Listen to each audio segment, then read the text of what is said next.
I was going to hit that goal or I was going to die. You were alone in a country across the world. Worked at Tutti Frutti at like $7.25 an hour. I essentially got the opportunity to work with Universal Studios, Airrack, also Young Gravy. I was like, holy I was like, bro, what my life just changed forever. The first 0 to 10K a month, that's all just like yourself. I think I'm just more confident in my own ability than putting my confidence in the ability of others. That video went on to get, I think, 140,000 views. Jeez, that is crazy, dude. I got a cold DM from this guy named Joel. If you're broke and you want to be rich, stop whatever the you're doing right now. And this guy, he just messaged me. He was like, hey, yo. That's huge, bro. I literally have the recording of my reaction when this happened. Oh my God. And it was crazy because I had never made that much money in my life. Like,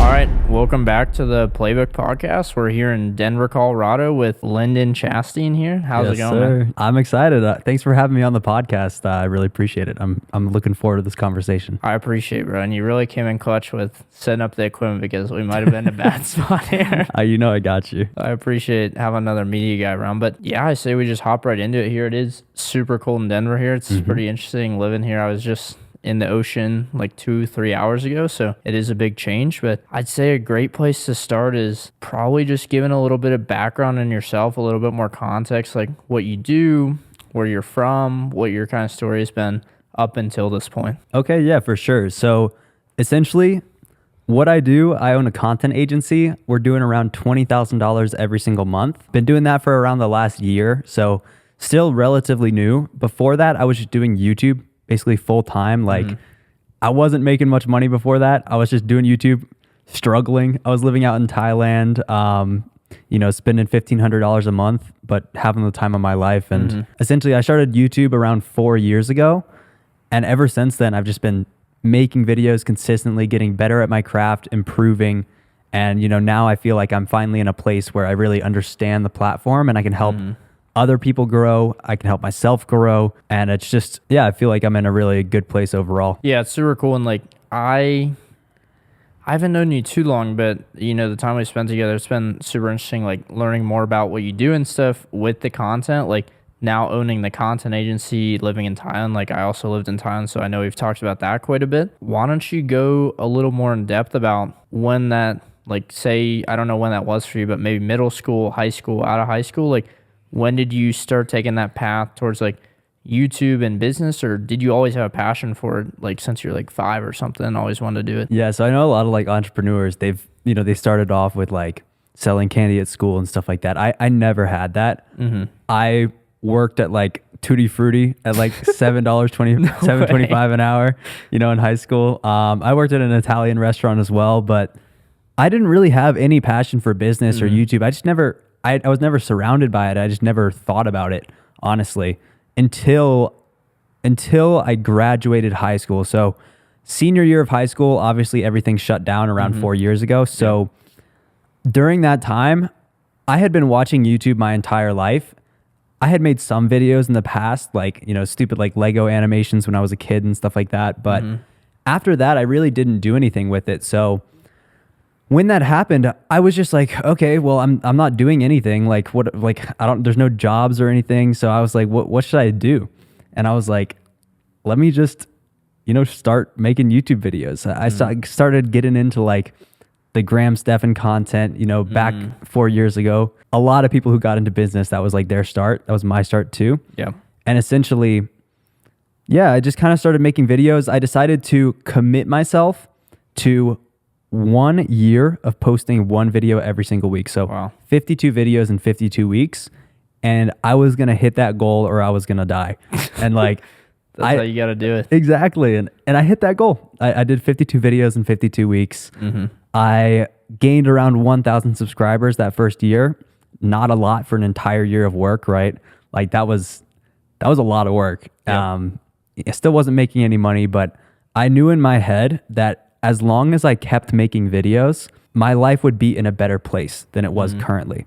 So that was what kept me going, because even though I wasn't seeing the success online, I knew for a fact that if I kept making videos online, and I think this still applies today, anyone who's making videos consistently for 2 years, after those 2 years, your life will be in a better place than it is currently. It's interesting to see that you didn't necessarily start off with the typical entrepreneur route, like you said, selling candy in school and stuff.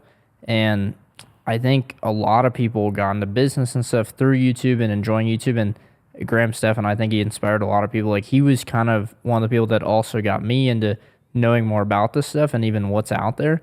Where did you grow up, by the way? Like, where did you go to high school? What state? What city? Yeah, so I grew up in North Carolina. In North Carolina. Durham, North Carolina, yeah. That's where Mr. Beast is from, so I guess it's a sign. That is crazy, bro. You got to go see him over there, see the warehouse. But yeah.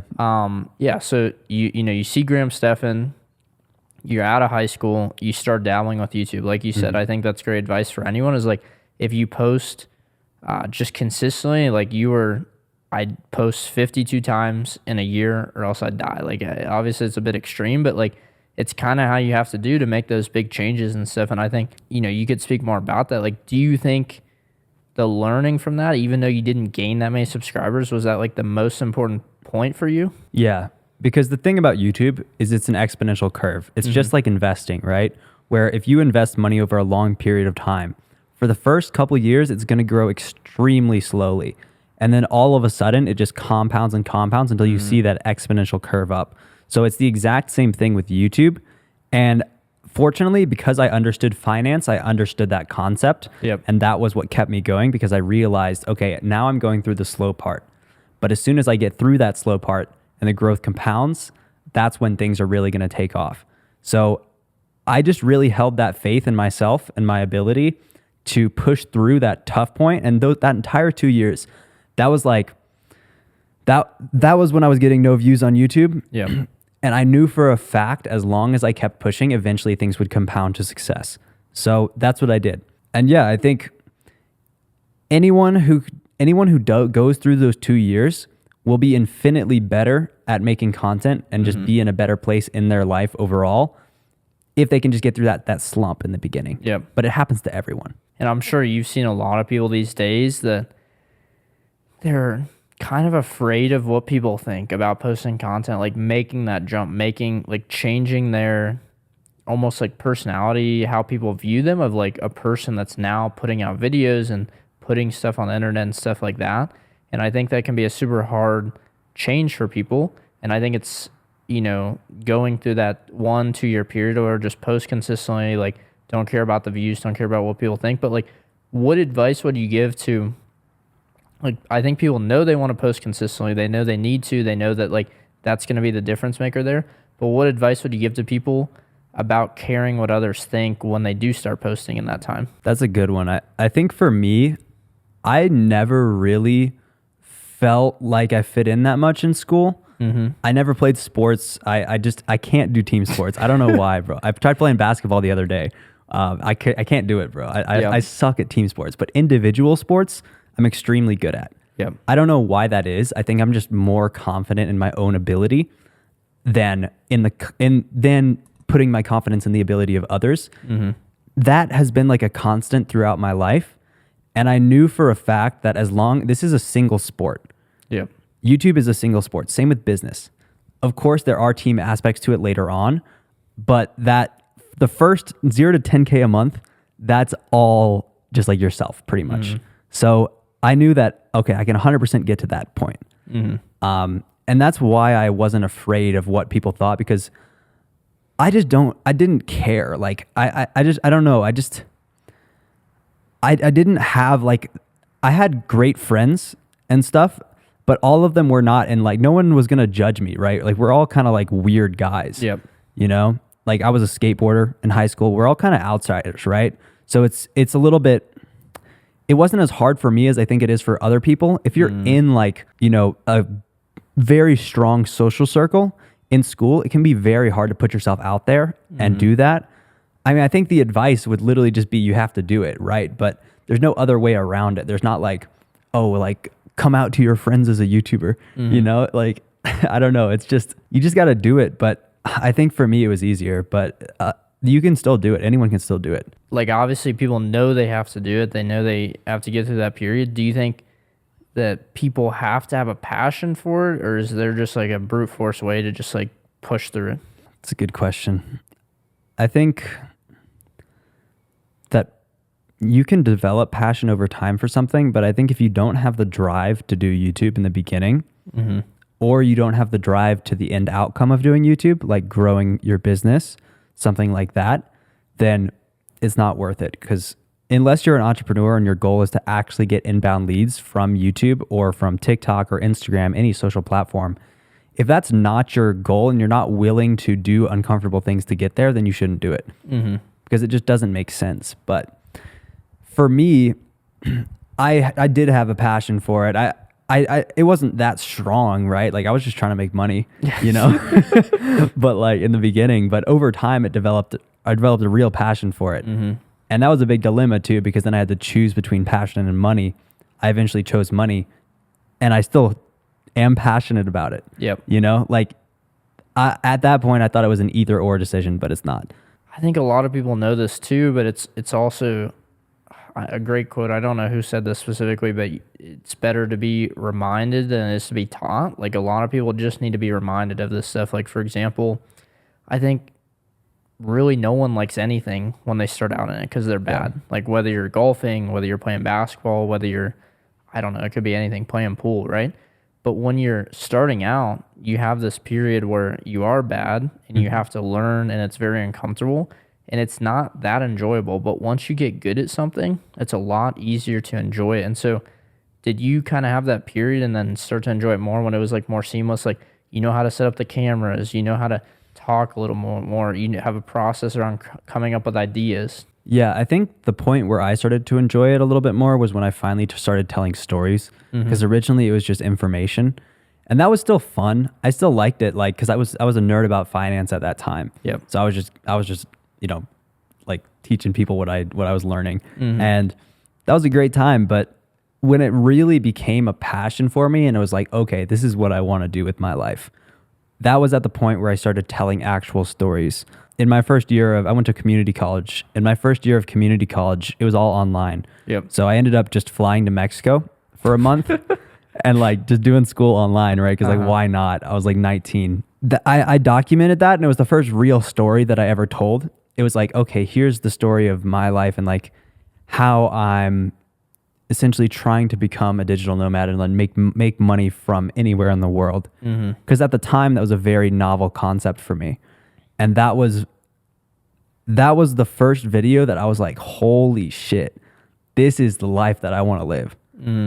That was what started everything, because then I was like, okay, I'm hooked. Like, I can't go back. Really, like you're saying, it's just pushing through that uncomfortable point. Like, yeah, you have a bit of a passion for it, but you kind of see the light at the end of the tunnel, and you're just like, all right, I'm just going to try it. And I just trust the vision. I trust the process until that point. And then when you do have that like, switch moment where that click happens, where like, you know, you get that first bit of money that comes in, or you are able to take a trip where you wouldn't have been able to before, and it kind of opens your eyes to what's out there, then it makes it a lot easier to continue doing it. Like, do you feel like that? Yeah, I think for me, it's the outcome is of course very, very nice, but I think for me, it's more of an internal motivation. Like, I just like YouTube. Like at this point, I'm just like, I just love it. I've been a nerd about it my whole life. And so whenever I look at because I watch YouTube all the time, right? Yep. And so I'm like, I got to be making videos because I want to put my own stuff out there. That's the biggest motivation for me. That lifestyle stuff is great. And like, that's one of the reasons why I do it. But I think I would still do it if none of that came with it. Yeah, I got you. And like I said before, kind of off camera, but like I've seen like, you know, in your videos, just more in depth from everything, like more of a passion for actually creating these videos. And so, you know, you kind of are watching Graham Stephan, you're out of high school, you go to community college for a little bit, you take a trip to Mexico, and you're dabbling with it, you're getting better, you've been posting consistently. Where do you go from there? Like, while you're in Mexico, do you start to see some success? Do you move back to the US? Like, what happens after that? Yeah, so I was in Mexico for a month. I was living in a city called Querétaro. Oh yeah, I've heard of that. Yeah. Bro, there's like nobody speaks English there. It's not like a tourist city. Like, I was the only white guy there. So that was really good. It was an eye-opening experience for me. it taught me that the world like isn't a scary place. So after that, came back from Mexico, spent a couple months at home just grinding on YouTube, and then I decided to fly out to Turkey. So yeah, I spent 3 months in Turkey, mostly on the coast, so like on the Mediterranean, the Aegean Sea. That was really good, but that was honestly like a very lonely time in my life. Wow. Because for one, I don't speak Turkish, right? So it's kind of difficult to talk to people, and there are people who speak English there, but Turkey is also a more conservative country, and therefore people are generally, it's harder to make deep connections if you're not from the culture. Yeah, I can see that. Yeah. Whereas the other places I had gone, it was a lot easier. So I made a couple of connections, but it was like 1 or 2 days hanging out and then kind of just fading off, right? So essentially 3 months I was just completely alone. And that was tough, dude. Like I had never experienced that before because I never had moved away from my parents outside of Mexico, which is just a month. But 3 months was like, that was a rough time. Like, and during that time, I was just making content and it's essentially trying to figure out like where I wanted to take my channel. This was kind of the time when I was choosing between like the passion and the money. And I think that every single person in their life should go through a period of deep loneliness because once you come out of the other side of that, you really realize like how important genuine human connection is to life. And I think it makes you a much stronger person. And I feel like that is one thing that I did that I put into my YouTube videos, trying to give people as much stuff as possible because I understood that like that's how genuine connection is formed. And by doing that, I was able to cultivate a very good and close audience, also cultivate a lot of friends online and in person through YouTube and business. And I think that was the thing that taught me how to do that. I see. I don't know if I answered your question. No, I think you did answer the question. You went to Turkey after Mexico for a couple months, and that was the first time you're away from home for like over a month. And Turkey is on the other side of the world. I think that's super deep and super good to talk about is like you were alone in a country across the world for 3 months and you didn't speak the language. You kind of didn't know what you were going to do. Like you enjoyed making videos and you're making videos. Like what type of videos were you making there? Essentially the first 2 months I made like dropshipping videos, just about how to start dropshipping businesses.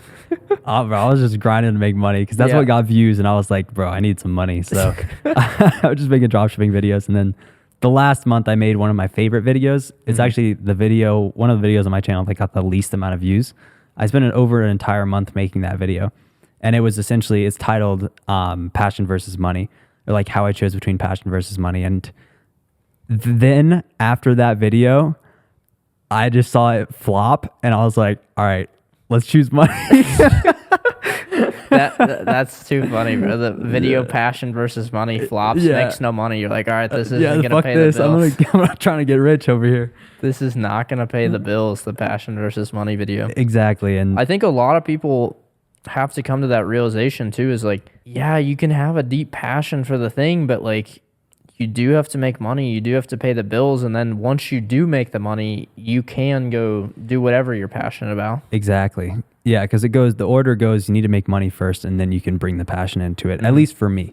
It's different for everyone. You could do it the opposite way, but then you're going to live a more difficult life. And I didn't want to live a difficult life. Well, yeah, I mean, it's truly a grind if like it's strictly passion, which like I think people almost develop a passion for things that they may have not at first, because when you're making money with something and it takes away the money problems in your life, then it's almost like, oh, I'm passionate about this thing because it makes it easier and stuff like that.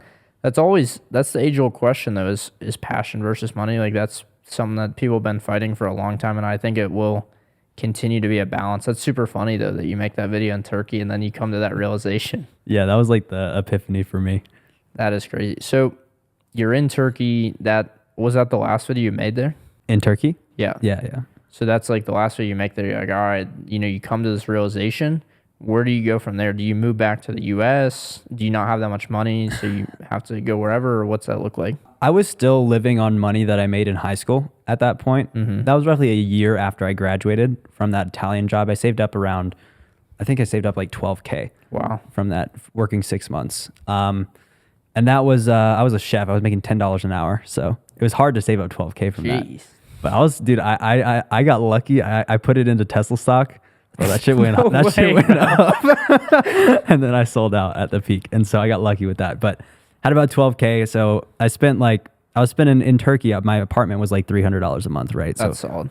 I wasn't spending a lot of money. And that's one of the reasons why I decided to move to a foreign country, because I could increase my time horizon. Yep. So I figured, okay, I'm still not making that much money. I'm maybe making barely $1,000 a month, if that. And so I was like, all right, where can I go that I can extend my time horizon even farther? That would be a cool place to live. No way, bro. I already know the You location. already know where I'm about to go. Yeah. And then I was like, bro, let's go to Thailand. So passport bros are run to Thailand these days, I heard. I know, bro. I guess that's me. I don't know. I'm playing, but yeah, I went to Thailand. I met up with my friend. We owned a Instagram business together. He's he lived, bro. This guy, absolute G. I love this kid to death. My boy Airrack. He's like lives in some town that's like not even on Google Maps in India. Like, bro, he's the middle of fucking nowhere. Like, it's crazy. But we worked together for years on this Instagram business, and it was pulling in, I think, around like $1,000 a month. So we were splitting that 50-50 because I just didn't want to touch it. I owned it, but he would run it for me for half the profit. Yep. And we just met up in Thailand for like 2 weeks. His name was Airrack. Airrack, yeah. Airrack. And how did you meet Airrack? Obviously, you said he's from a town that's not even on a map in India. Oh, he just sent me. I think he just sent me like a DM when I was like getting started. He was like, wow. "Yo, let me work for you for free." I was like, "Bro, I don't have money. Like, fuck yeah, let's do it." That is crazy. So you moved to Thailand after Turkey because you were looking for an even cheaper country, which I think Thailand is one of the most, like, it's one of the cheapest countries to live in the world, next to like Vietnam and stuff like that. Vietnam's a little bit cheaper, but Thailand is it's up there, you know? Yeah. So I lived there for 9 months, and essentially that's when I discovered the business model SMMA. Bro, well, hold up here. Are you going too fast? All right. No, all right. you're good. Pull You're it good. back. I just think that's a bomb there, bro. That's your whole thing now. You know the SMA, and that's huge for a lot of people. You meet up with your boy Airrack there, and how did you discover SMA? All right. So I essentially lived there for I lived in Thailand for 9 months, and around that time, the SMMA trend was popping up, obviously because of Iman and everybody. So I was like, okay, what am I good at? I'm good at video editing. Yep. So I was like, let me just edit videos. And I started a short form content agency. Like, I know everyone does that now, but I started it before everyone did it. Oh, you're OG with that. I was one of the first people to do a short form content agency. And my offer, this was before like even Hormozy was making short form videos. Wow. So like this was like early. And yeah, essentially I just started doing that. I started emailing big YouTubers with people over 1 million subscribers. And what happened is I sent 10 cold emails. Out of those 10 cold emails, I booked 3 clients. Who were those people? Like, who did you send the emails to? Anyone over 1 million subscribers that I wanted to edit for. Yep. And it was all personalized emails. So I sent 10 emails, got 3 clients, and I got up to around $5,500 a month from that. Holy. So it was a short form content offer, like before really anyone was doing it. You do 10 personalized cold emails, send them to 10 YouTubers over 1 million subscribers, and you got 3 people to take you up on that offer? Yeah, exactly. So I was also a very good editor. Like, that's one of the reasons. Because I had been editing for years. And essentially, I also wasn't doing like just, shitty short form content edits. I wasn't doing like Hormozy captions or anything like that. You have like little pictures flying in and stuff. Yeah. Like, So the words turn yellow and red as it goes. Exactly. So I ended up working, out of those 3 clients, there was one client who was really, really good. I essentially got the opportunity to work with Universal Studios, with Airrack, and also Young Gravy. Those were through another client.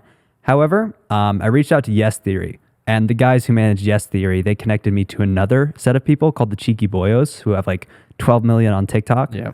And I essentially got in contact with them. I started editing for them. And through that, I had the opportunity to work with Airrack, Cheeky Boyos, Airrack, Universal Studios, and Young Gravy, because they were doing collaborations with them as well.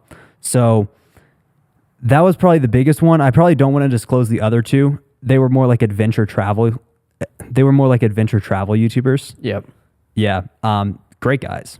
Like the adventure travel niche on YouTube is one of my favorites. So I was blessed to do that. But the biggest one was the Cheeky Boyos. And that was really the starting point for me. That's huge, bro. And so I think a huge thing that I don't want to really skip over this point here, because I mean, this is big. Like, you get these clients, like, you kind of find an avenue that works well for you. You've done editing, you've been grinding it out, you've been living in these other countries, like, alone, like, just figuring it out. But I think a lot of people don't realize, like, how close you are at some point. Like, you were grinding it with no end in sight. Like, you didn't know when it would, like, when you would hit the numbers you want to, all that stuff. You were just getting better and better and just trying different things. And you kept doing that until you land them. And I think a lot of people don't realize you sent 10 personalized emails. Like, you actually went and probably took the effort and like looked up these people, saw what they were about, and sent them personalized emails, as well as you had the portfolio to back it up when you do email them.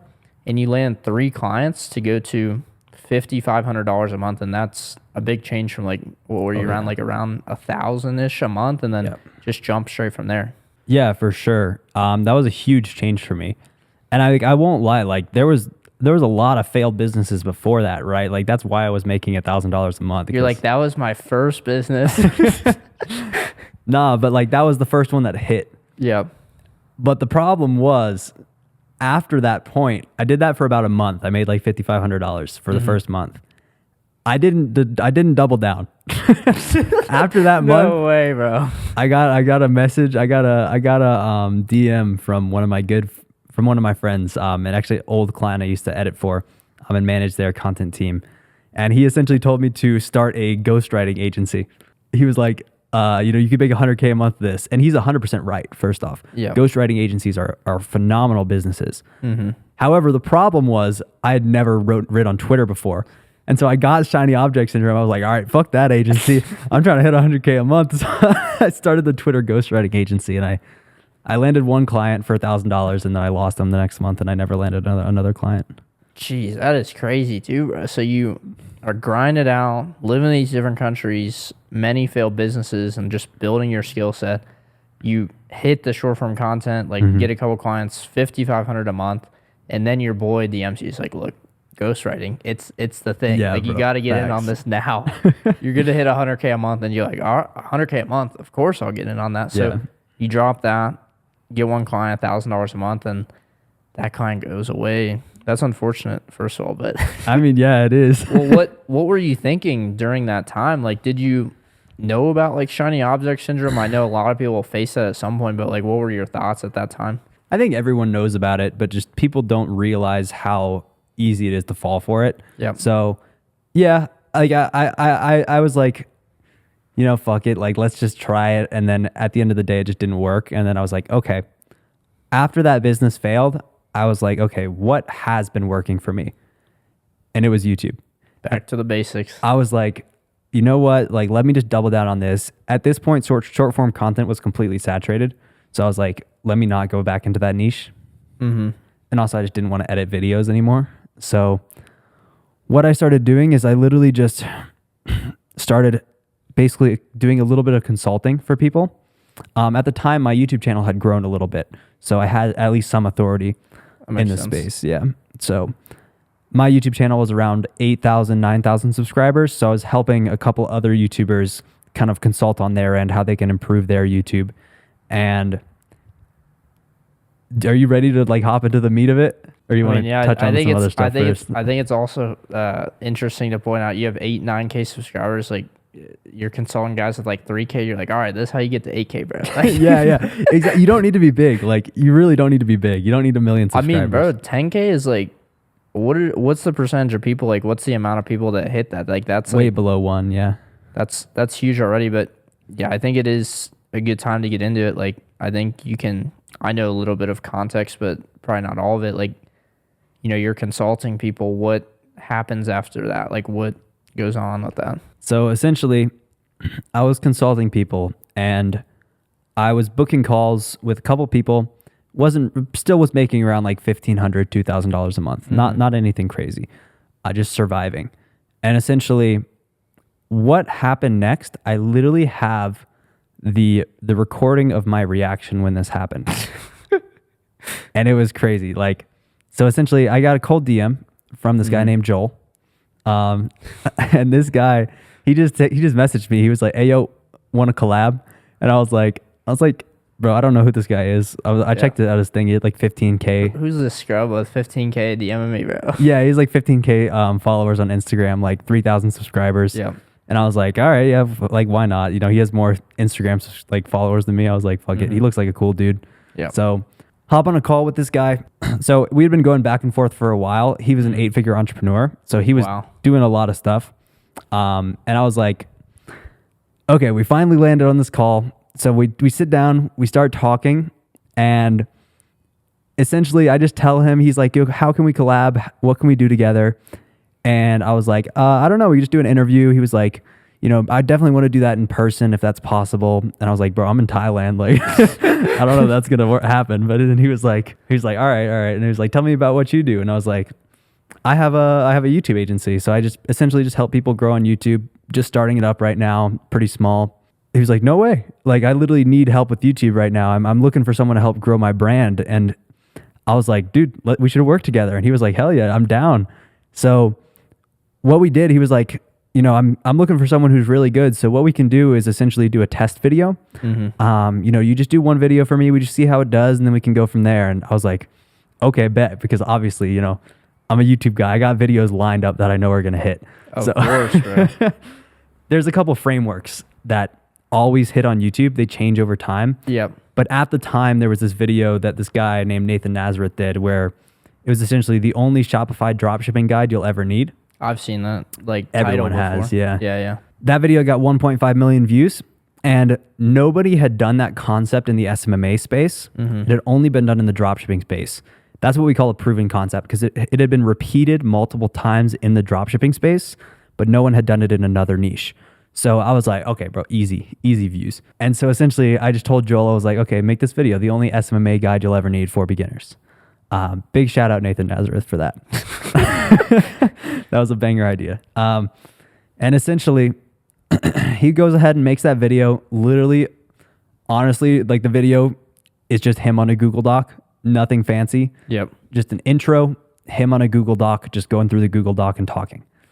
No fancy editing, no, crazy, like, there's nothing crazy about the video. It's very basic, but that video went on to get, I think, 140,000 views. Jeez. Which at the time was his most viewed video at one point. He also had one other video that had blown up, but he was like, holy shit, like, okay, like, let's work together. And I was like, yeah, bro, I'm down. So we essentially started on at a $3,000 a month retainer. Yep.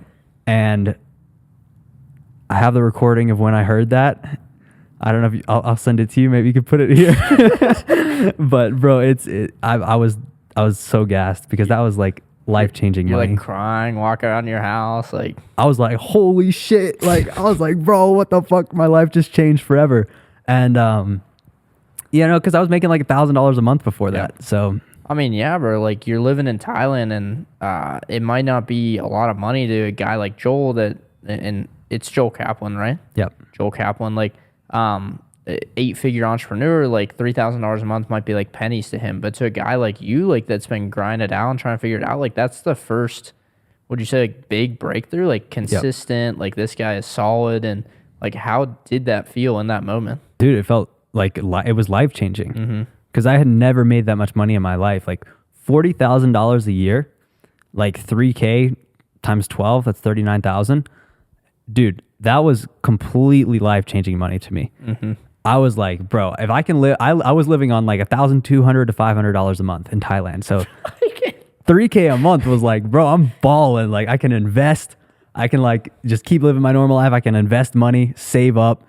I'll be a millionaire in no time. So I mean, bro, you save $12K working $10 an Yeah. hour. Like, if you're making $3K a month now, like, I think it should be able to like save up to be a millionaire. But Exactly. no, I think it's super cool. And I think another thing that we should touch on here that I don't think a lot of people realize and know about is what you did, which is super great for businesses and people that have a monetization system behind like their channel or organic strategies, is you took a proven concept, like you said, from another niche and applied it to the SMMA niche. So you took a concept from dropshipping niche, the only dropshipping guide you'll ever need, and applied that to the SMMA niche for social media marketing agencies. And that's why that hit, because there was a blue ocean in the other niche, which was the marketing agencies, but e-commerce and dropshipping was saturated. Can you touch more on like you coming up with those ideas and seeing those proven concepts across niches? Yeah, for sure. So this is a really interesting concept. This is one of the things that's like allowed me to get really good results for people. Is essentially what we do. It's very simple. All we do is we look at comparable niches. So like the niches of dropshipping, SMMA, Amazon FBA, all of those different business models are pretty much the exact same thing. Yeah. It's the same audience, but a different niche. So what we do, we look at the industry that's the most far ahead, and that is dropshipping in that space. Yep. So dropshipping is farther ahead than all of these other industries. So essentially what we can do is we can take from that industry that's farther ahead and then apply it to the lagging industries. And once those, obviously those novel concepts in one niche that are performing well already, if you put that into an unsaturated market, then it's just going to blow up. So we've done that time and time again, and it's just worked. Like that's one of the main ways we get views, and it just works. Like it's very simple, but that's all it takes. And you're talking about specifically here, when you're talking about industries further ahead, like you're specifically talking about, like, I'd say the make money on the internet niche as a whole. And then the subsets of that would be like dropshipping, marketing agencies, Amazon FBA, and a bunch of other ones. But like, they're all kind of the same idea. Like they have the same audience. It's people, generally younger people that want to make money online.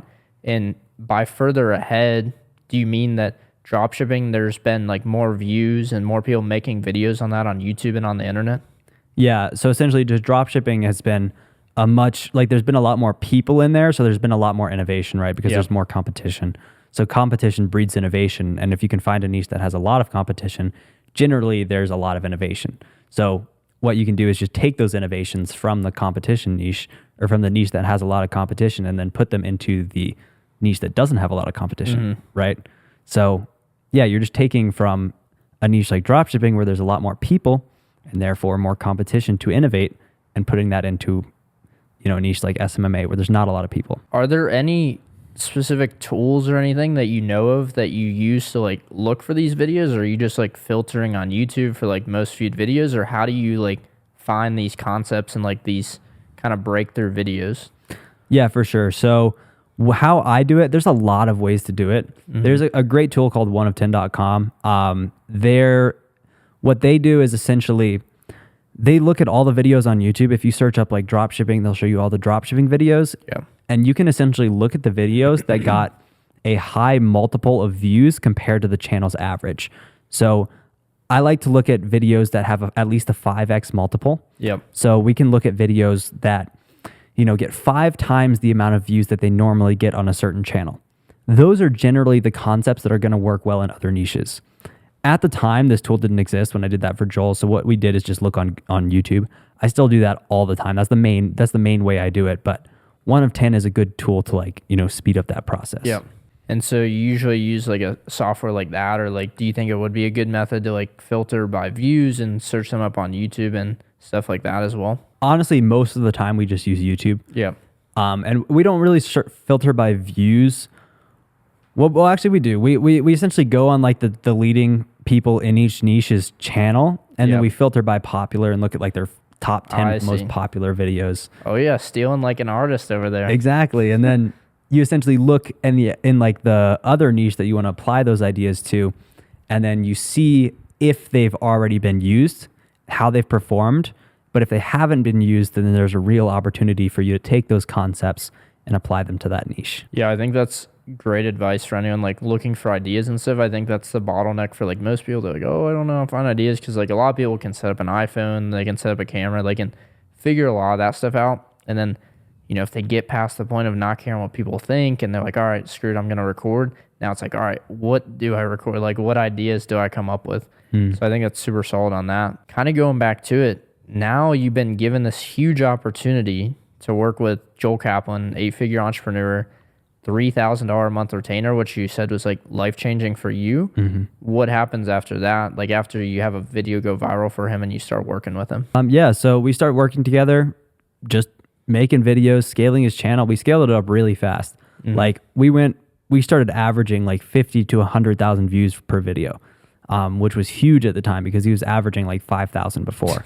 Right. So essentially 10xing his views. 20x his views. Yeah. Exactly. And so what that entailed was him growing extremely fast. So when we first started, he was at around 6,000 subscribers.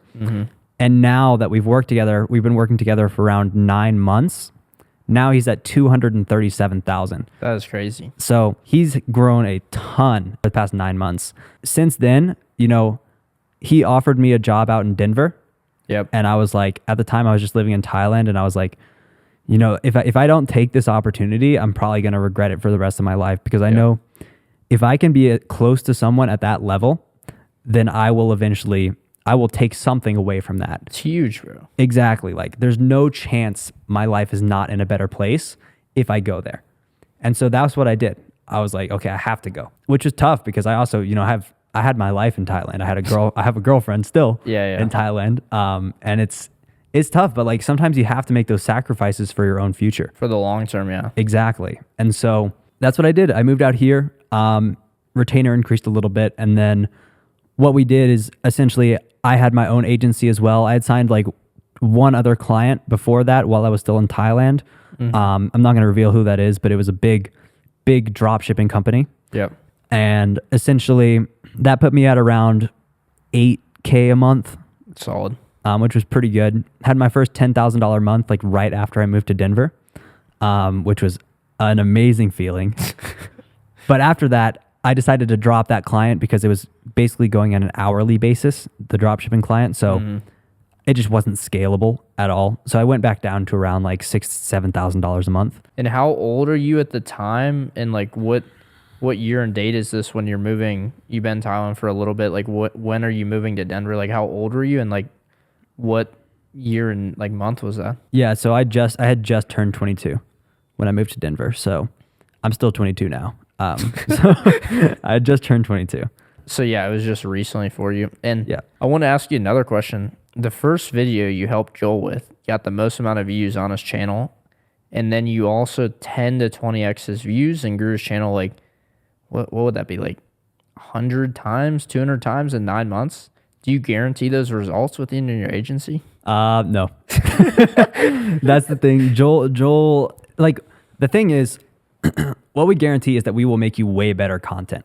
We will make you way better content, way better packaging, and more people will see your videos. But the thing is there is so many factors in content. One of the biggest factors is just the total addressable market of your audience. That's like the one fact. If you have a big total addressable market, we can blow you up. If you have a smaller total addressable market, we can make you a shit ton of money. Yep. But it's generally not like, if there's only a couple like 1,000 people who can watch the content, you obviously can't scale to 100,000 subscribers, right? So it all comes down to your total addressable market. But if that total addressable market is big, then yeah, 100% we can scale you up. Yeah, do super. And I'm kind of joking on that because those results are like super crazy. But yeah, how was it? Another question I was wondering is like, how was it working with Joel as opposed to other people you worked with? Was he easier to work with? Was he like dedicated? Like, look, whatever you want to do, whatever you think is good, I'm down. Like, let's run in. And like, also him being an 8-figure entrepreneur, that's a high level. Like, not very many people get to. Like, very, very slim amount of people. Like, does he move with a lot of speed to get this stuff done? For sure. Bro, that man will text me. He'll be like, yo, here's the raw footage. We need this video edited today. I'll be like, what the fuck? All right. And so like I was scrambling to get a video done. But nah, like, yeah, Joel is genuinely like, I think one of the most talented marketers on planet Earth. And just learning from him has been an absolute like amazing opportunity, and I'm very grateful to him for that. So one thing that I learned from him is to give smart people creative freedom in their industry. So this is what I've done with my own channel. I don't manage my editor at all. I just say, bro, do whatever you want to do. He's a better editor than I am. He knows better than me. I work with the same thumbnail designer that Airrack uses. And I just tell him, I'm like, bro, I got nothing for you. Just give me, like, do whatever the hell you want. Yeah. And that's what Joel gave to me. Like, he has input as well into the channel. He was like, you know, if a video, he'll tweak overall strategy. But as far as the day-to-day implementation and like all of that stuff, he lets me come up with most of the ideas. Sometimes he'll have an idea that he wants to do as well. But generally, title, thumbnail, that's pretty much all us.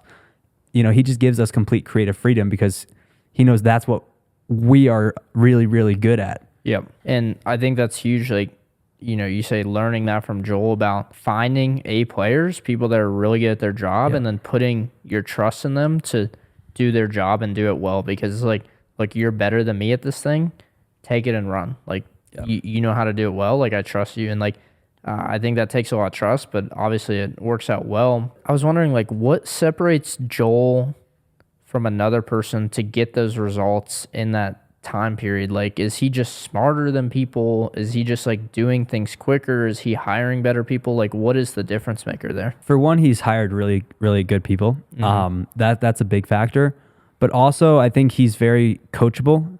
He like when we first started working together, there was a lot of speech coaching that we did together in terms of how to talk on camera and how to present yourself. But I also think that he's very strategy minded. Like, that's his thing, is like business strategy. He's extremely good at that. So he knows how to position himself. And I'd say the biggest thing that helped him grow, and that, you know, I tell to most of my clients when it makes sense, is essentially just doing something that completely breaks the market.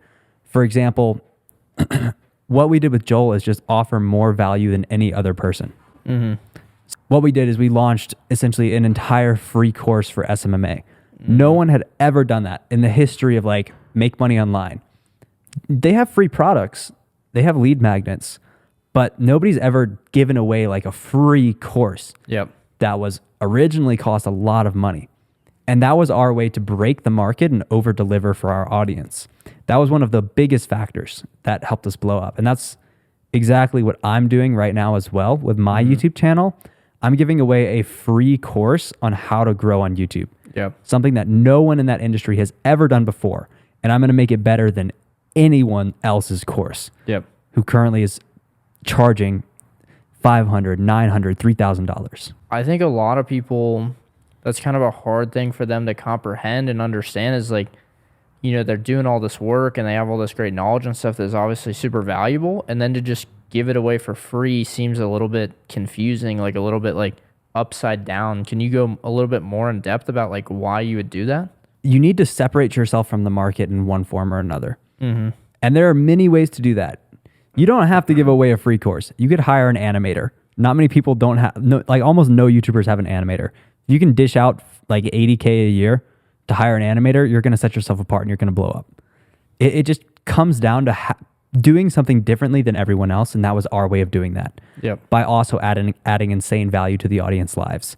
Like, we have people who go through that course all the time who come out the other end and say like, oh shit, like I had my first $10,000 month. I'm 17.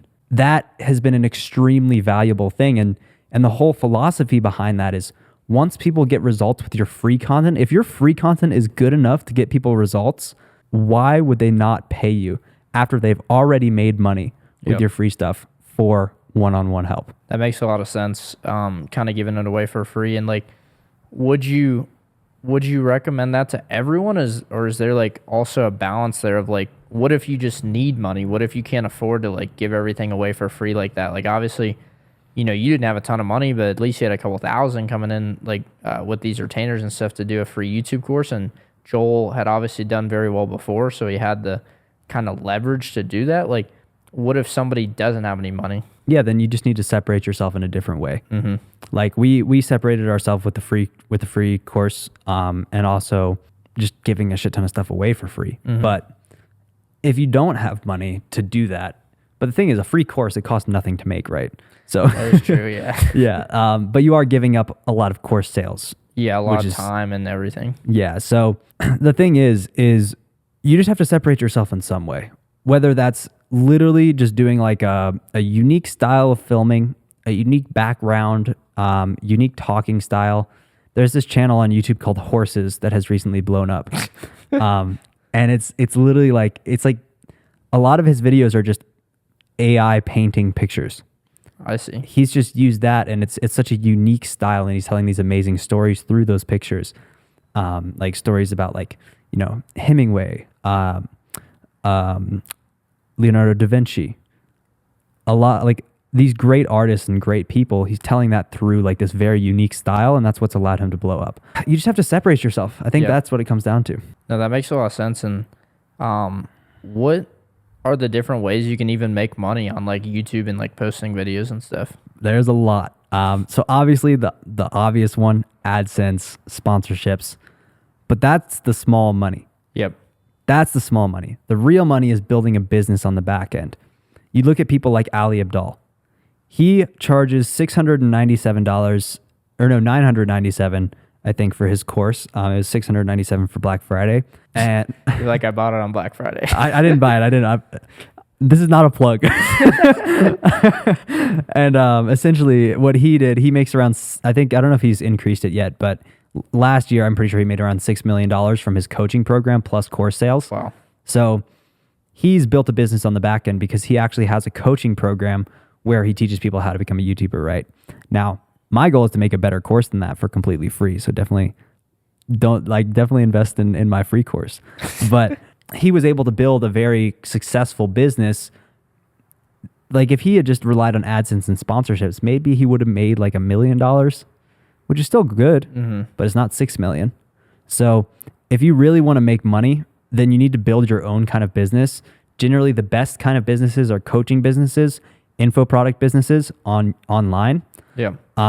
However, you could also, if you're going more mass market, you could take the e-commerce route, like how Nelk, Danny Duncan, Mr. Beast, they've all done that. Going into different industries and selling a product, Mark Rober too. However, if you're in education, then you definitely want to sell some sort of information or one-on-one help. I know George Blackman, he's like, I don't even know if he has a YouTube channel, but he's in the YouTube space. He just sells like, essentially he just reviews people's scripts on YouTube. And he makes good money doing that. Patty Galloway, he just essentially helps people grow on YouTube, pretty much the same thing that I do. And he makes great money from that. Now, I think Patty's investing into building a SaaS as well, which again is building another form of a business.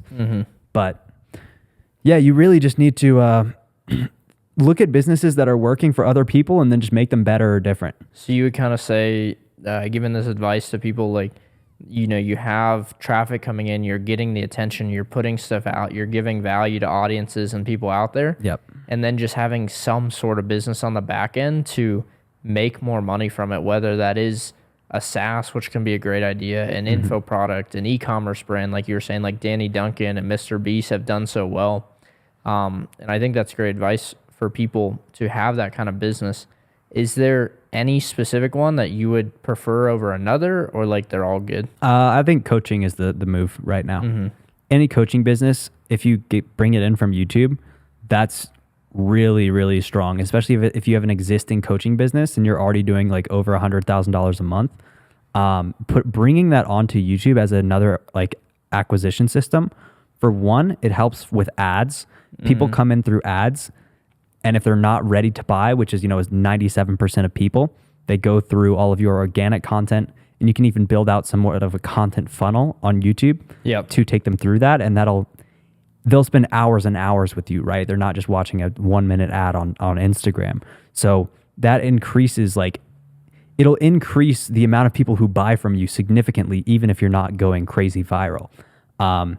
Like, for example, with Joel, before I came on and built out the organic side of things, he was spending $150,000 a month on ads. Jeez. And now we're making more money and we're spending $10,000 a month. So the thing is like organic content helps in so many different ways because people are already familiar with you when they're hopping on a sales call. And makes sense. When that happens, the closing rate goes up significantly. And also people just have more trust in you.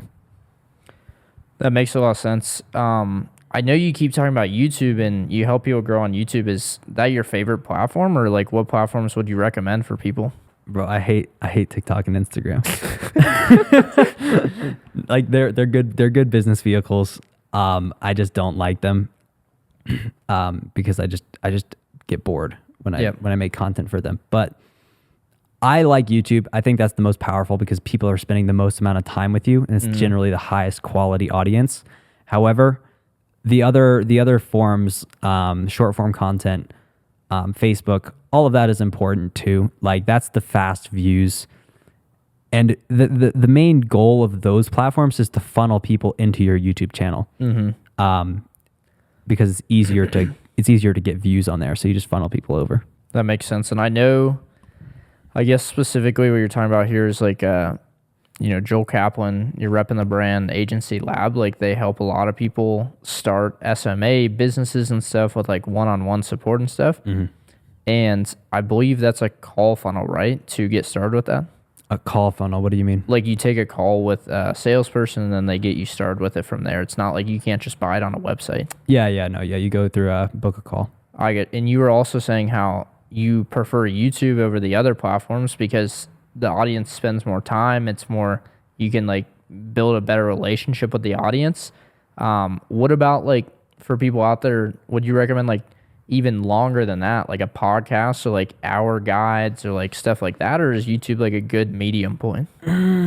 Honestly, that's something that we're testing right now with a couple different businesses. But right now, I think that 10 to 30 minute YouTube videos are the overall best option for people. Okay. Because they're spending a ton of time with you, but it's not like a boring format. Like it just depends who your audience is too. Like if your audience is older, maybe the podcast route is probably better. But if you're aiming for a younger audience like we are, YouTube videos are the best form of getting those people's attention. You'd say it's like a little bit slower pace than just like TikToks, like in your face, like captions and stuff, but it's also like quick enough that like somebody that's younger and maybe doesn't want to like sit there a whole podcast or something, like they have a shorter attention span, like those YouTube videos are like right in the middle, like 10 to 30 minutes. Yeah, exactly. I think that those 10 to 30 minutes, it's enough for the viewer to actually get value, unlike a short form video. That's another reason why I don't like short form, because you're not actually giving any value. Like short form is just like a tease. You're just teasing the viewer. Yeah, it's kind of like just straight dopamine. It's like no value. It's just exactly. So that's why I like YouTube, because it's actual value. The audience is actually taking away something from that. And yeah, it's just great for nurturing and reaching new people as well. I think it's all like super, super solid advice. Like I don't think a lot of people talk about this stuff. I really appreciate you sharing a lot of this information. And so you have the short form that can be good to funnel into a YouTube channel. You said like it's great to start a YouTube channel. Like that's the medium point people want to be at, 10 to 30 minutes, post consistently, get over that growth curve of being uncomfortable, caring what people think, and just get a little better, be unique with it. You're talking about how you want to have something unique, whether it's an animator, whether it's a nicer background, whether it's all the stuff you talked about, as well as having a business on the back end. So you know to start a YouTube channel, you know to have a business on the back end to make more money from it. I think a good thing for people to know is like, how would you recommend someone starts a YouTube channel from scratch to get that going? Did they have money or no? I would say in this case, the person, why don't we do both, for someone that has like little to no money and then somebody that has like a lot more money to invest? Okay. Yeah, for sure. So if you have little to no money and you want to start on YouTube, you have to just film with whatever you have. So if you have an iPhone, just go ahead and film with that. You're going to have to edit all the videos yourself. If you have $300, I would invest it in Final Cut Pro. That's what I used, and that's where I learned everything. Great editing software. But if you don't have that, you could either use iMovie. I know a lot of people who still use iMovie, even though they have 1 million subscribers. What the heck? I know. And or you could use DaVinci Resolve, which is also free. So those are two of the other ones, but please don't use CapCut. Don't use CapCut, bro. Like, don't, anything that is on a website, don't use it. So yeah, you want to be using DaVinci Resolve, Final Cut Pro, or iMovie. You could use Premiere Pro too, that's fine. And essentially you're just going to film videos and you're going to edit them and you're going to make the thumbnails yourself and you're going to make the titles yourself and you're going to do everything yourself. And that's how you learn. That's how I learned. It took me 2 years before I made any money, but you just have to go through that process and maybe you'll blow up faster. Like, it took me a long time. Now there's better information. Obviously, you know, if you're going through my free course and stuff like that, then you're going to learn a lot faster, but it's going to take time. That's the thing. If you do it yourself, to grow faster, you need more leverage and that takes money.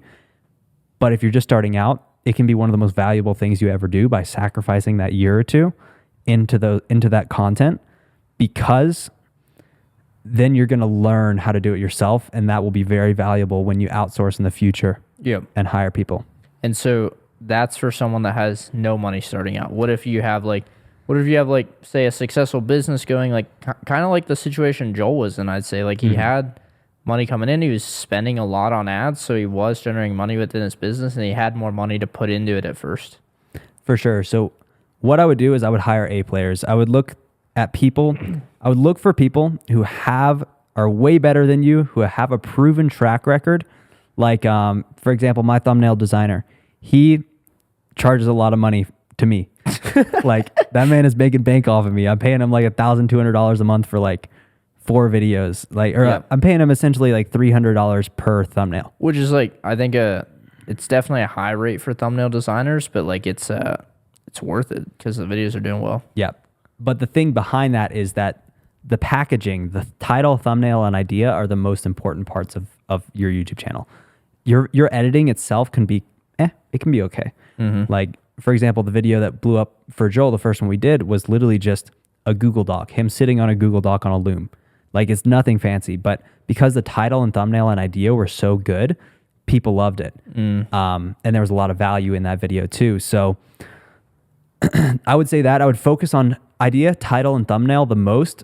Hire a good editor if you can. That obviously helps. If you want to be in the top 1%, you can't skip out on the extra, editing is probably like 20%. Yep. Scripting, I would try, if you're an entrepreneur, if you have time, script everything yourself. It's hard to find good script writers. We have a list of some of the top script writers in the world at our disposal, fortunately, but that took years to cultivate. Yep. They are the hardest people to find. Editors you can find easily. Script writers they're tough to find. But yeah. Well, good ones at that. Like you can find a lot of script writers. Exactly. Yeah. So yeah, I would just outsource as much as possible to A players, people who have a proven track record, and I would give them clear direction on where you want your channel to go, and then I would let them run.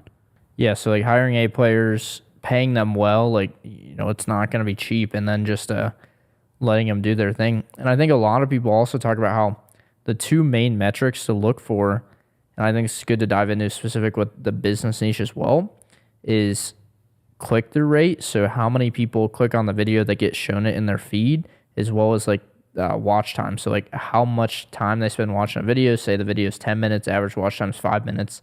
They watch like half the video on average from all the viewership. What do you think is like most important out of all the components, from like idea and like the thumbnail, the title? Like, what is the most important out of all of that? All right. So I think idea is definitely the most important, just because it determines the total addressable market of the people you're reaching.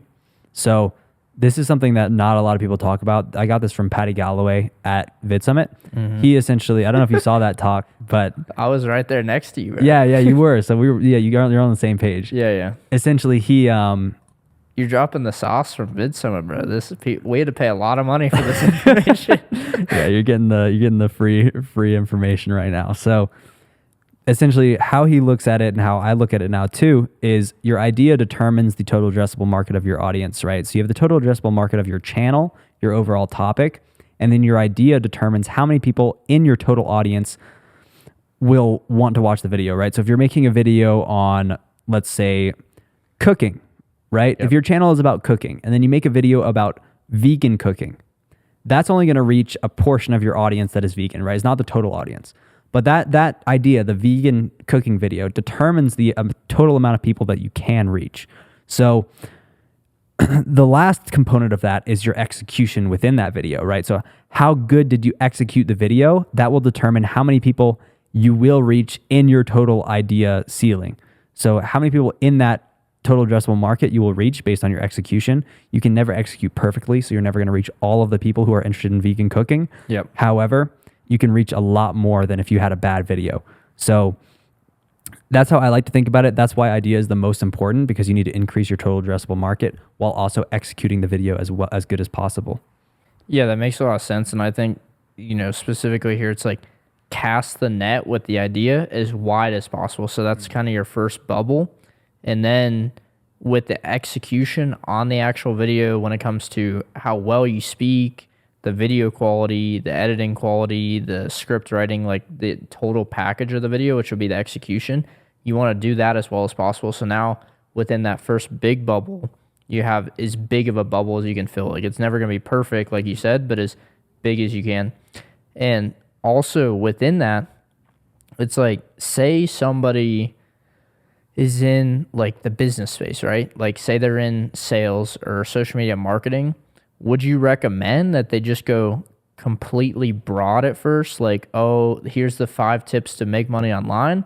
Or would you, because ideally, if you're trying to cast the net as wide as possible, you just be like, oh, here's how to make money online. Or would you recommend that they like somewhat niche down? Like, where's the middle point there? Yeah, there's definitely a middle point. A lot of people want to go too broad too fast. Generally, you want at least 100,000 subscribers before you go completely mass market and do broad business. So most business owners, they have a certain type of business that they run, correct? Yep. They don't just do business.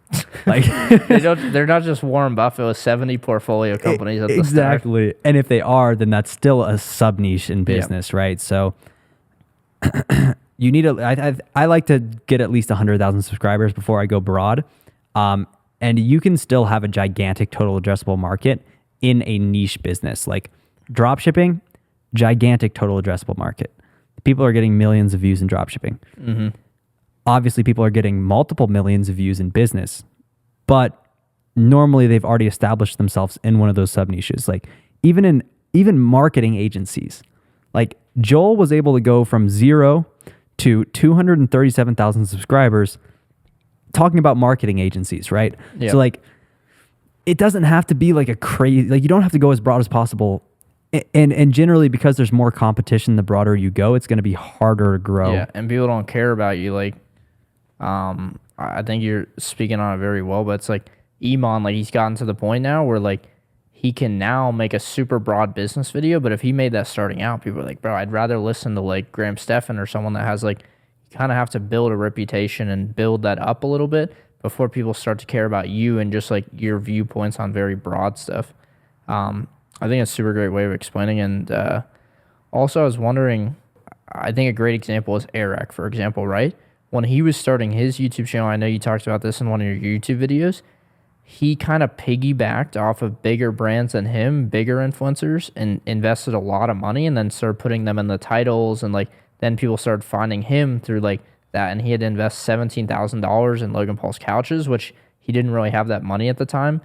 Could you go a little bit more in depth about that strategy that he used to get his channel really off the ground? And like, is that a viable option for people starting out? Yeah, that's a great question. So yeah, what Airrack did is he essentially growth hacked his way to success. Nobody knew who he was. And he wasn't that talented of a YouTuber in the beginning. He was still good. Yep. But he wasn't like how he is now.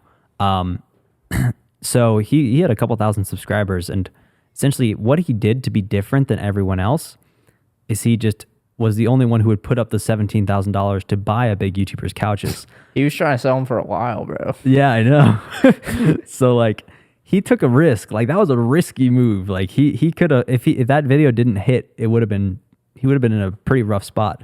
But he took that leap of faith and it paid off, obviously. So how people can do that for themselves, one way to do that is just, It's tough. You just have to look for opportunities. Like Airrack he saw the opportunity with Logan Paul. He's like, Logan Paul's trying to sell some couches.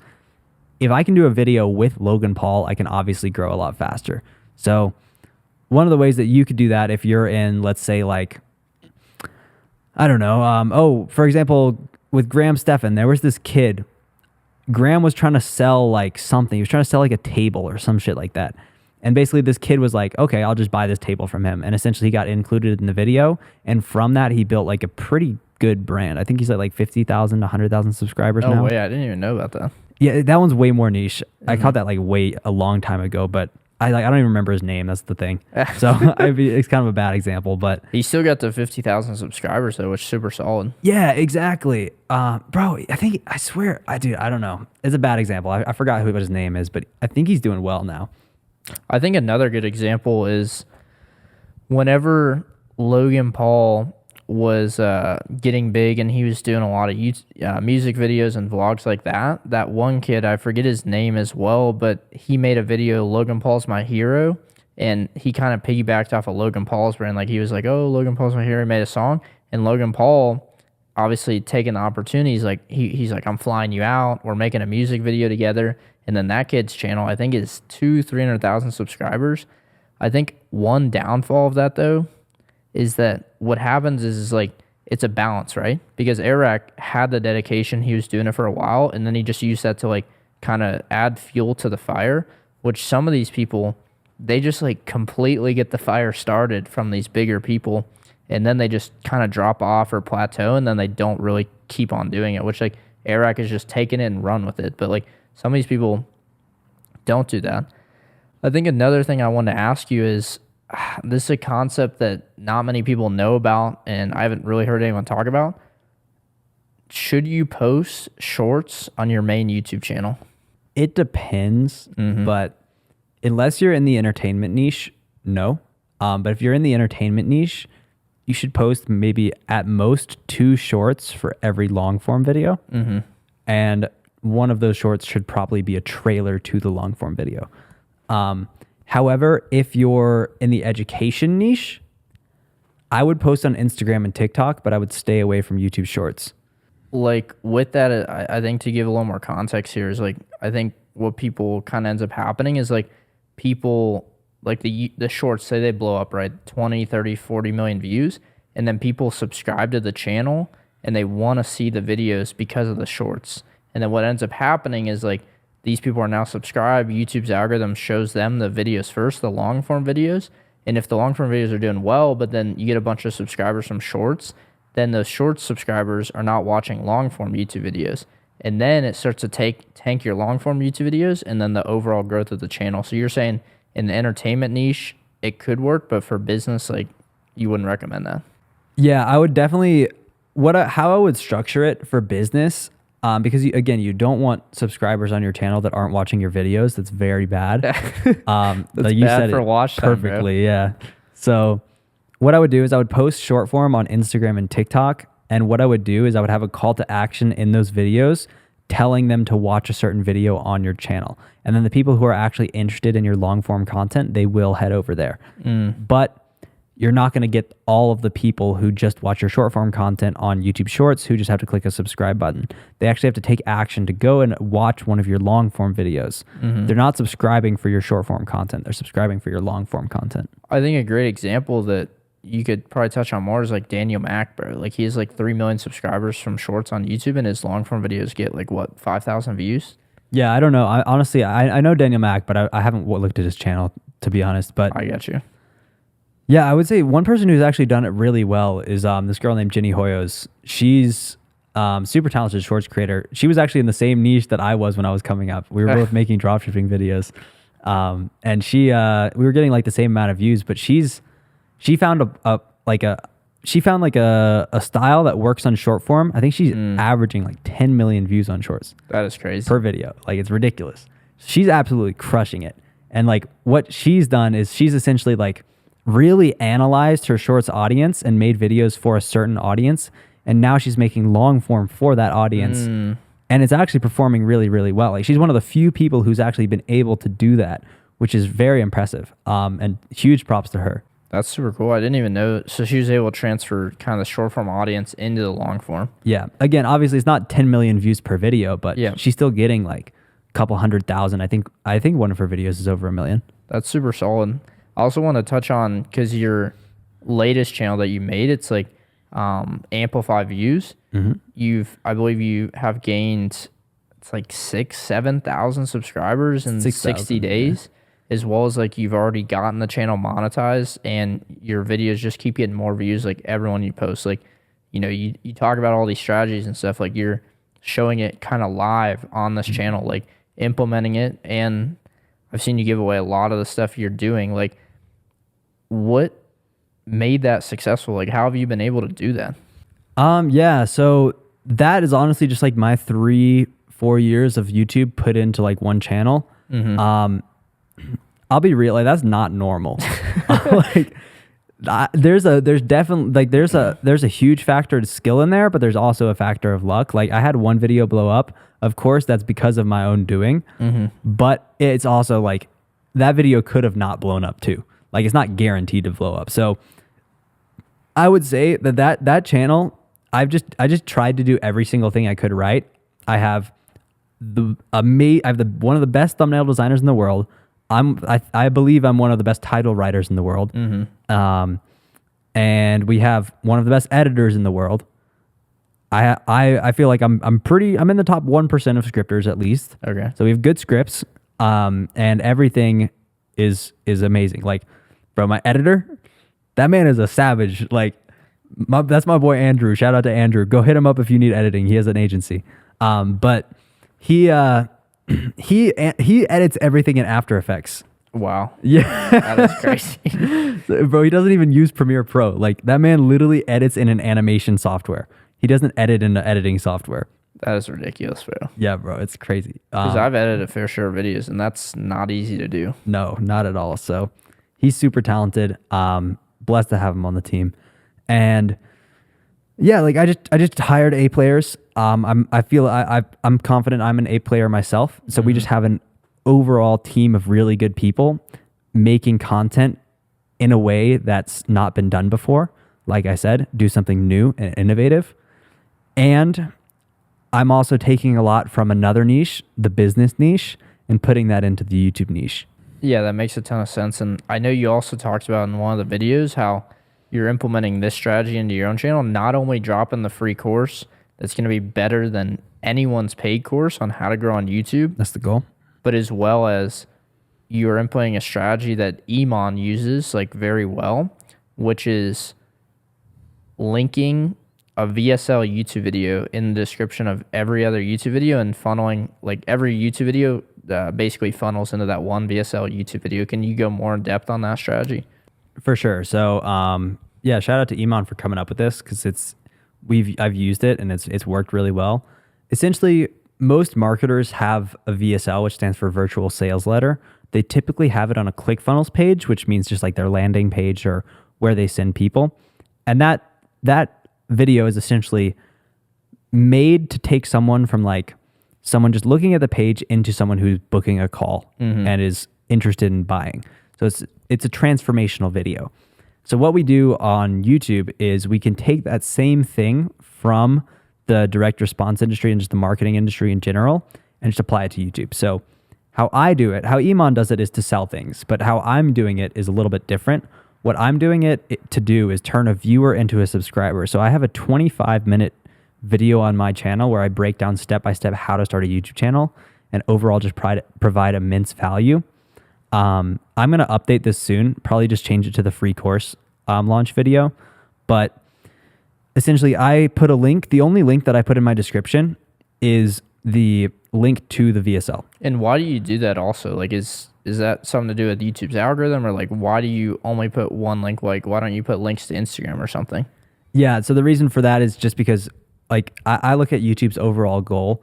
This has not been proven. This is literally just a superstition that I have. But it works. It's worked for me, so I'm not going to change it. If it's not broken, don't fix it. So essentially what I do is I don't put any links. I don't link my Instagram. I don't link my Twitter. I don't link anything except for another YouTube video. Doesn't matter if it's my VSL. I do my VSL because that's the most effective video, but you could link any other random video. And when you do that, nobody is clicking off of YouTube on your channel. If they're on your channel, they're going to stay on YouTube unless they go out and do it themselves. So YouTube wants people to stay on their channel YouTube wants people to stay on their website as long as possible. Mm-hmm. And so if you can just help YouTube achieve that goal, it makes sense that they would push your video more, because the average viewer is spending more time on YouTube and also more time watching your videos than if you were to just take them off another platform, like take them from YouTube to Twitter. Like, I don't think YouTube would like that. So I give YouTube what it wants. That's it. Yeah, I mean, it's common sense. Like any media or platform, like whether it's Facebook, whether it's Twitter, Snapchat, like their goal is to keep people on their platform as long as possible to run ads to them, because that's ultimately how they make money and run their company. So it makes sense, like, the longer you keep people on the platform, like YouTube or whatever platform, would be in your favor. And I also want to ask about, you have the channel, you have that strategy. I know you talked about YouTube a lot and you don't like TikTok and Instagram as much for the reels and kind of the short form content stuff, but I did see you put a tweet out on Twitter about how you just took a lot of the skills and things you learned about growing on other platforms and took that to Twitter, and you've been growing on there. Like, what's your strategy for growing on Twitter? Yeah. So a little bit of context. I went from basically like less than 100 followers to over 1,000 in 1 month. And the way that I did that was essentially just using the copywriting strategies that I've learned from direct response and from YouTube, using those to essentially just write good copy. That's really it. Like, just targeting people's emotions, targeting their curiosity, using human psychology to write really good tweets. One thing that I've noticed, you can take this if you want, if you put a picture of the YouTube dashboard on the tweet, it goes viral. So that's a little hidden gem for you. Oh, it looks cool, huh? Yeah, exactly, bro, because it catches people's attention. That's what they want. Exactly. But that's only if you're in the YouTube growth niche. However, what you can do if you're in another niche is just take another picture of something that people care about and then put that on the tweet, attach it to the bottom. It works. It's kind of like your thumbnail almost. Like, that's kind of like your Twitter thumbnails. Like the YouTube graph and like seeing the revenue or the views or whatever, like that's like people are always interested to look at. So it gets them to stop scrolling, and then they read your copy from there if it's great copy. And so, like, specifically, would you put out, like, are you just like putting out tweets at random when you come up with good ones, or are you putting out like one thread a day, and like is it to just give value to people, or like what does the strategy look like specifically on that? I treat it more like short form. I kind of just tease people. I mean, that's not the best thing. If I do a thread, then I try to give value, but most of it is honestly social proof. Yep. That's most of it. Like, most of it is like, here's how I took this client from this to this. We did this to do this. And then it's like, just shows their dashboard. That's it. And then it just goes viral. Like, that's the secret. It's literally just trying to show your social proof as many times as possible in as many different ways as possible. No, that makes a ton of sense. And so also, like, from a strategy standpoint, from like very broad, I know you're not a huge fan of short form, but obviously it does work for people, and you've been doing well on Twitter and YouTube and like pretty much any platform. Say someone was starting out, not just like trying to start out on YouTube, but a content strategy as a whole, what would that look like? Would you recommend like X amount of short form videos, X amount of tweets, X amount of YouTube videos, or like when they're just getting started, just trying to get the ball rolling, what would that look like? I would probably do at least one short form video per day. You can record that in one session, 7 videos per week or 30 per month. It takes around 2 hours to record 30. It takes around an hour to record 7. Because the setup takes a while. But I like to just record 30 at once. So one short form video per day. You can just script out the hook and then riff off the rest if you're good enough, or you can script out everything. Obviously, if you script out everything, it's going to perform better. However, what you can also do is essentially, so you want one short form video per day, and then you want one long form video per week. Yep. At least. I like to start off with one just because it's lower barrier to entry. Generally, if you put too much on, it's going to be hard to keep up, especially in the beginning. So get one down first. Do one tweet per day. That's solid. You don't really need more than that. Just one tweet per day if you're going to try to grow on Twitter too. So one short form video per day across TikTok and Instagram. Same short form video, one long form, one tweet. And so you would post that on TikTok and Instagram. Would you not recommend posting that video on like YouTube Shorts or Facebook? You can post on Facebook. That's fine. Facebook. Another one that people don't talk about is Pinterest. You can post on Pinterest too. Really? Yeah. You can get like good results on Pinterest? Like I've never heard of posting on that platform that Yeah. much. A lot of people are getting good results on there. I know that guy Toozer. I'm sure you're familiar with him. He posts on Pinterest. Does he really? Yeah. No way. Hidden gem. But I tried it. It didn't work that well for me. So maybe not. But it's free views. It's Like you worth might trying, as well. you'd say. Yeah. Especially if you can just have a VA go ahead and post all that stuff. You don't have to post it yourself. So I mean, I think that really encompasses most of it. Like, I think you've given great advice on like not only your journey and like pushing through it and like proving that it is possible, and then making very good money, a full-time living, like, and then how to come up with ideas, a full content strategy for everything, you know, what the best platforms are. Like, I think you've really covered everything. I really appreciate you going through all this stuff. I guess kind of the last thing is like, what is next for you? Like, what's your goal with all this? Are you going to continue doing it? And like, yeah, what's next for you? yeah, for sure. First off, again, I just want to say thanks for having me on the podcast. Like seriously, it's been an absolute pleasure. So thank you. I appreciate it, man. One more thing I'd really like to hammer down for people. The most important thing to growing on YouTube is literally just your idea, your title, and your thumbnail. If you can get those right, then everything else becomes a lot easier. So focus on that way more than everything. But as for me, I'm just going to keep scaling the agency. Do you mind if I plug it? Of course, bro. All right. Whatever you have. We've developed a system to bring in tons of organic leads for 7 and 8 figure entrepreneurs.